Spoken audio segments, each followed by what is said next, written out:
Presidential Broadcast Service. Radyo Pilipinas. Publiko ng bagong Pilipinas para sa bagong Pilipino. Naghahatid ng mahahalatang balita at impormasyon na uugnay ng pamahalaan sa sambayanan. Tulay sa himpapawid ng serbisyo publiko. Radyo Pilipinas. Radyo Publiko. Ang boses ng Pangulo sa Iloilo. Radyo Pilipinas. 585 AM. Sa Radyo Pilipinas, alas 2:03 sa hapon.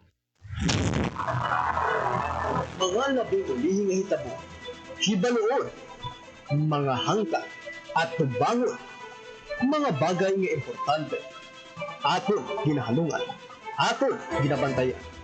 Ululupod kita sa Bantay Banwa, Bantay Banwa. Ang programa na magatulong sa inyo sa labing ulihing nga balita, mga panugyan o kampanya para sa kayuhan sang tanan. Ikaw, ako, kita, Bantay Banwa.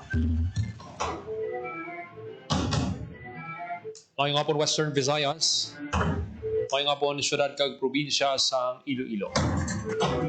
Welcome sa pagpangalagad sa programa Bantay Banwa. Miyerkules ng edisyon kita, Setyembre 3, tuig 2025. Programa nga magadulong sa inyo sa labing uling nga balita, mga panugyan kag kampanya para sa kayuhan sa tanan. Ining inyo alagad kag Anchorman Joseph Paul Nobles sa Tarosa. Lulupot kita sa buong hapon diri sa Radio Pilipinas, Iloilo. Ang aton nga pagpangalagad sa buong hapon, inaandan alas 3 kita nagatakop sa aton nga pagpangalagad. Kaup na lang kita sulod sang 30 minutos. Ay importante na kita nga katuan, no? Pag sa aton nga mga balita nga patpaton sa buong hapon, matapos nga na uyog ining issue sang flood control project, ang Philippine Contractors Accreditation Board gin-revoke ang licenses sang siyam tanan ka construction companies na ginapanag-iyahan sang kontraktor nga si Sara Diskaya. Ang licenses sa mga companies were withdrawn effective September 1. So, mayugit nga balita samtang nga ginapatigayon ng investigasyon, hindi sila magkapangontrata kag sa naganang kauturan ta kung ano gid bala ang involvement nila, may anomalya gid man sa mga proyekto nila, naligar nga mga ghost projects dira. Kagang ginapangabay gid naton nga hindi lang dapat ang kontraktor ang manabat kung may magwa nga mga involvement nila, no? Dapat tanan involved. Din sa mga politiko dira, mga opisyales sa Department of Public Works and Highways, dapat manabat i-deserve sang aton nga mga kauturan no balaan kung sinoy ni sila. Pangutik in pabalasan naton ina ang kwarta buhis ng gobyerno, kwarta ina sa mga taxpayers pareho sa aton. Kada bulan ginakaltasan kita, pila ka libong ginakaltas sa aton kada bulan. Sa kung diin man kita mag-adto, magbakal, may tax. Po sila yati, si-easy lang sila. Nagkuha dito sa hearing, may kasino pa gani, no? Sa naol Kasino. Imagine, bila ka milyon ang ginapapirde mo dira. Nga ginambal ko nga pirde, basta pagsulod mo daya, huwag ginaya tsansa, manubo lang ginaya ang tsansa nga magdaog ka. No, nag-usik ka lang sa kwarta mo dira. So, muna sila munang lifestyle nila. Sa siniman nga pagpangalagad naton, makupunta ang City Director sang Iloilo City Police Office, Police Colonel Kim Legada, naglabot sa kapin 16 milyones pesos nga balor sang illegal nga droga ang nagkumpiska sang ICPO.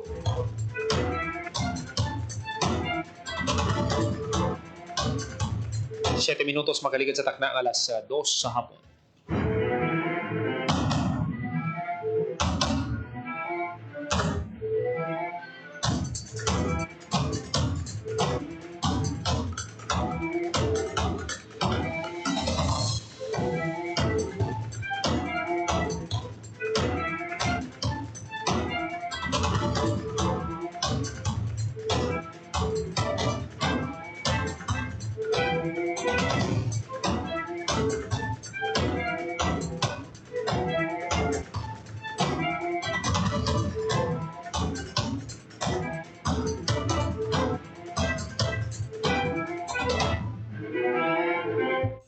Alang lang si Colonel Ligada, no, may importante lang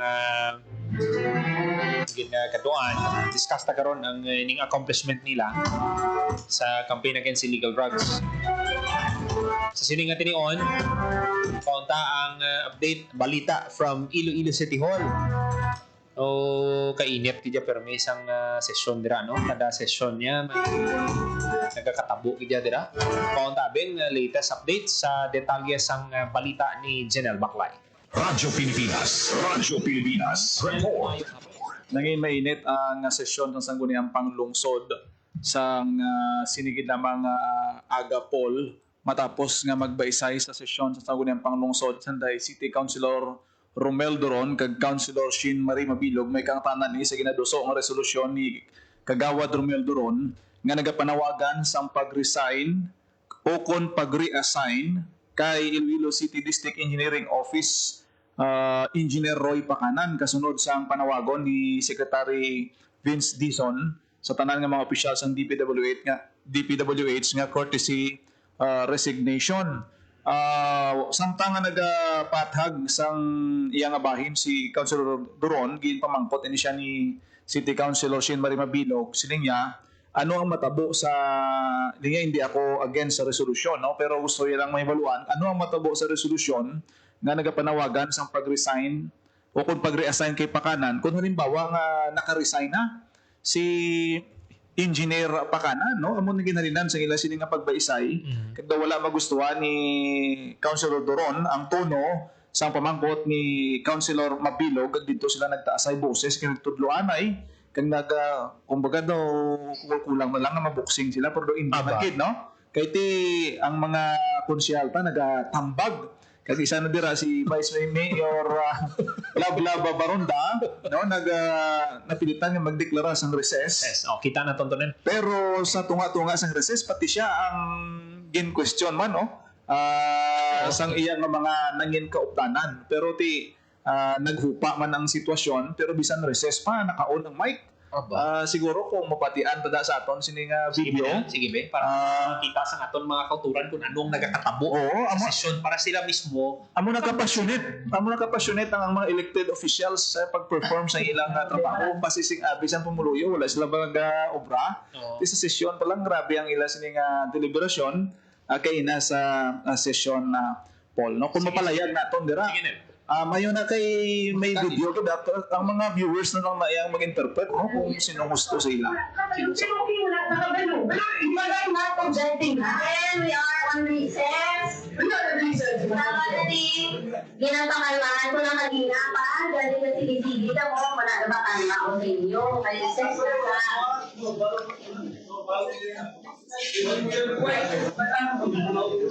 Madam Chair, if I may.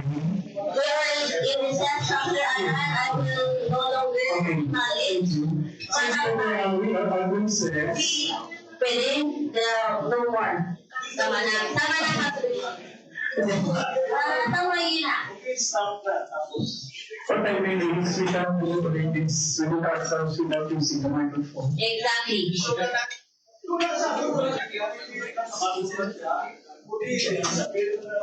Madam Chair.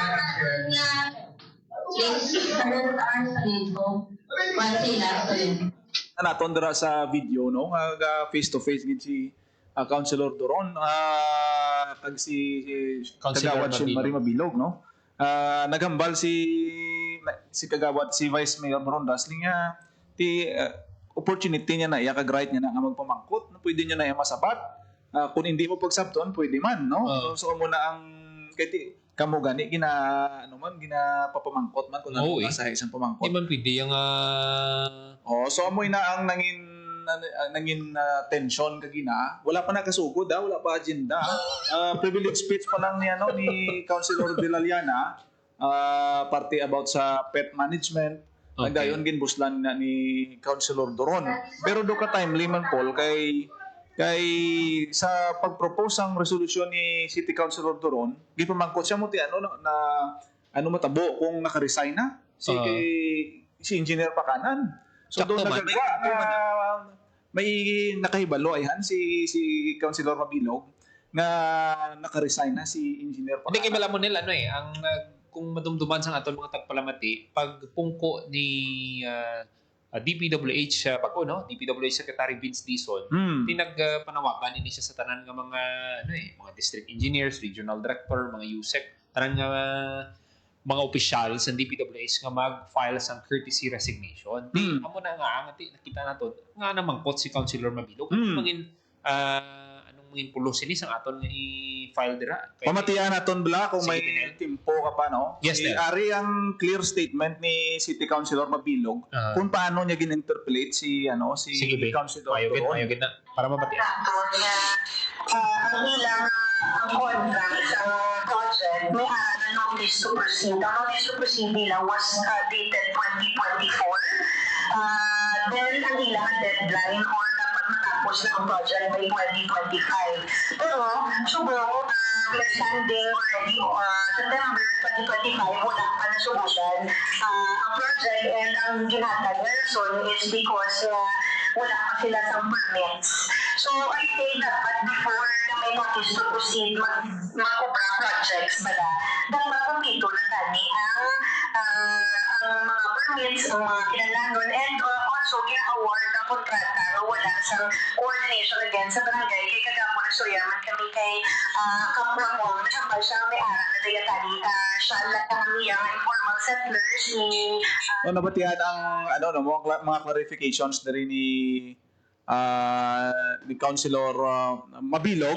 Tapos ginpamangkot ni siya mo ni ginaginalinang nga nagsabtanay sila siling ni Councilor Doron ning Ariwan Ubas sa sining declaration nga ipanawagan ng reassignment ni Engineer Pakanan. Basta nga mo to diyon nga nagdamo pa sang pamangkot si Councilor Shin Mabilog, no? Pero nakita man naton ang decorum ginasunod Manila. Pero nakahambal si Kagawad Baron Dasal niya kilala ko na si Councilor Doron. Amo na nga nag-recess ako para nga mapatahaw-tahaw ang iya nga mga nga balatyagon, no? Tama man. Kay ti dugay na updanay nila mo. Amo na nga gin-explain niya kay Councilor Dilaliana kung nga mo sina kay si Councilor Dilaliana naghambal na kay Kagawad Baron Dal nga panaog na da kagi papatunga na Naging niya pang isa. Oo, so do na guro mo base kung kaya ra sa tubang ni Councilor Dilaliana mo. Ang duha. Hindi king isa pagid nil ging patawgan ni Vice Mayor Baronda sang Sergeant at Arms si retired Colonel Relado. So kung tanaw naton ang Vice Mayor gid mo ginayang ang pinaka may poder, no, Presiding while ongoing officer. ang session kag makatawag sa Sergeant at Arms.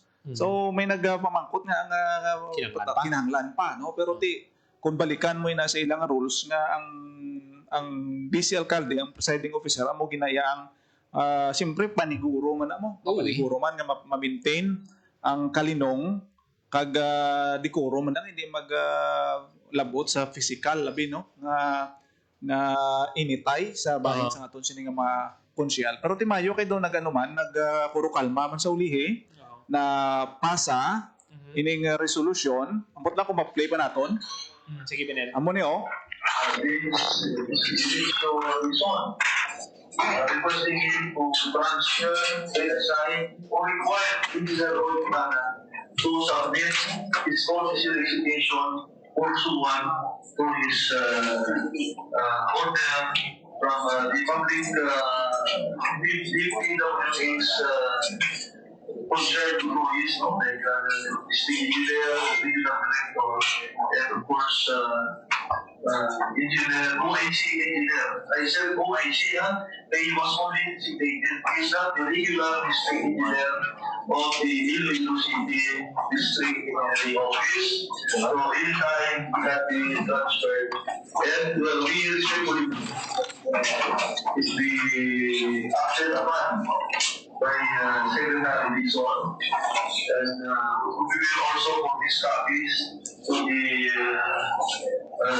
regional office. You will go with the director, Regional Roy Makalan, the Honorable President told you, His Excellency, President Marcos, Office of the President, and we will also produce this hearing to Honorable Dante Margarita, Chairman, Committee on Accountability of Officers and Investigations, and members to the media for their information and guidance. So,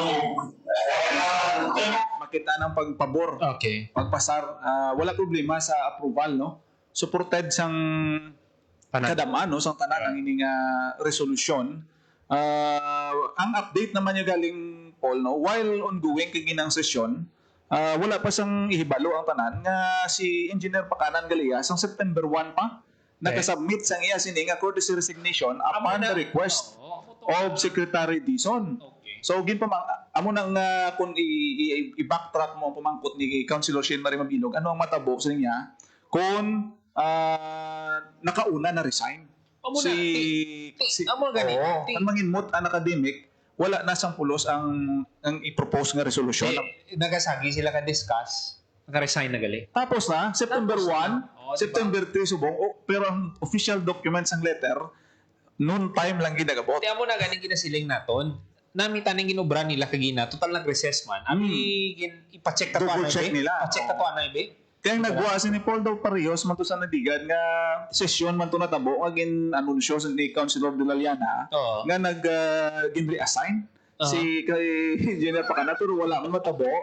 So kagina ang pamangkot ni Councilor Mabilog ti ano siguraduhon tanay mo nang point ni Councilor Mabilog nga what if kung naka-early resign na siya, wala na to karon pulos ang aton nga pag-aprobahan. So dito no nag-init si Councilor Don niya, pwede mo siyang pamangkot eh. Okay. Mangkoton mo siya eh.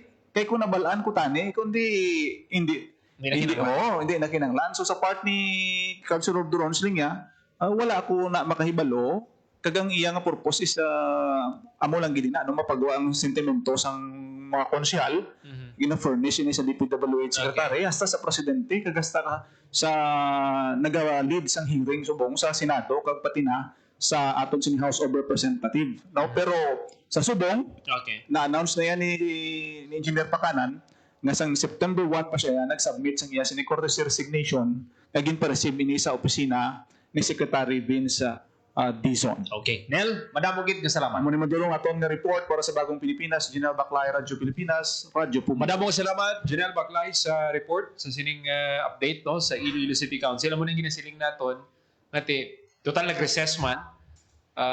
Kiti nang init ang diskusyon. Nakita naton nga nami taning in-check anay. Sakto man may point iban to ang pamangkot ni Councilor Shane Mabilog.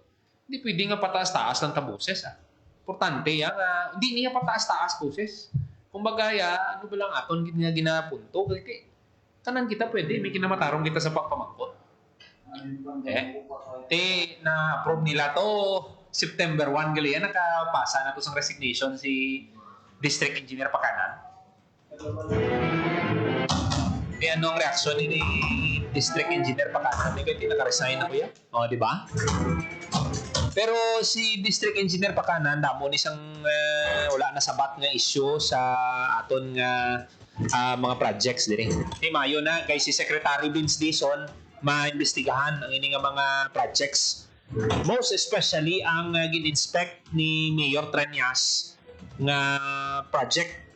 Kag kung nakita ninyo ang bahaya pila ka tuig ang tiner. Mga kabiyanan, kutob na lang diri aton nga pagpangalagad diri sa programa. Ang iban pagit nga mga detalye pataton naton sa masunod nga edisyon sa programa Bantay Banwa. Pinapasalamatan ta aton mga kaupdanan sa technical side, Engineer Roy Louie kay pa sa studio kag Bermora Ventura sa transmitter, Mr. John Magallanes. Para sa Bagong Pilipinas, Joseph Paul Noblesa Tarosa, Radyo Pilipinas, Radyo Publiko. Ang inyong tulay sa himpapawid ng serbisyo publiko, ang Presidential Broadcast Service, Radyo Pilipinas, Radyo